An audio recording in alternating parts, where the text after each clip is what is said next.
As an extension to the 10 quirks I shared in the last video, here are 12 more. Starting with the nitpick, the dimensions, especially after coming from a flip phone, are at times overwhelming. Again, this is just a nitpick and I'm not complaining, at least not yet. Moving on to the screen, the color temperature is warmer than I've seen elsewhere.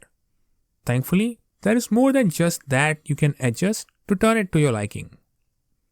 As it goes without saying, switching to full screen while watching a video is not useful. The YouTube app doesn't allow it, but NewPipe rotates the screen orientation by at least turning the phone into landscape mode, if not the screen.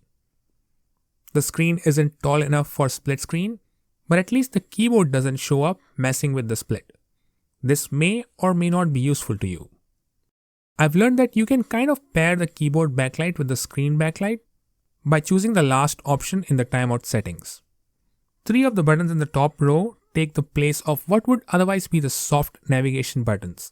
However, if you care, the order of these is a little unusual. After a few days of using it, I think the keyboard buttons may be harder to press than that on the BlackBerry Passport. As I do not have the Passport anymore, it's just a speculation. You can switch keyboard layouts to something other than QWERTY. You just need to keep holding this globe icon, select an additional entry or more, and then later toggle through them by simply tapping on the globe icon again. If the keyboard-driven cursor control isn't for you, there is a much more convenient one hidden here. It also contains selection and clipboard features. Speaking of the clipboard, this thing stores almost an infinite number of clipboard entries indefinitely until you clear them manually. There are literally 4 ways to access the NewPad.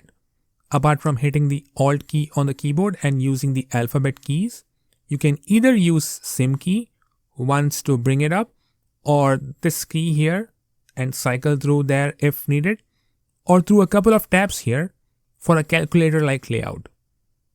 You can also add certain words to your personal dictionary and optionally assign them trigger words to minimize your key press. So these are 12 more quirks with the UniHertz Titan 2. Please share anything interesting that you know in the comments that I haven't covered yet.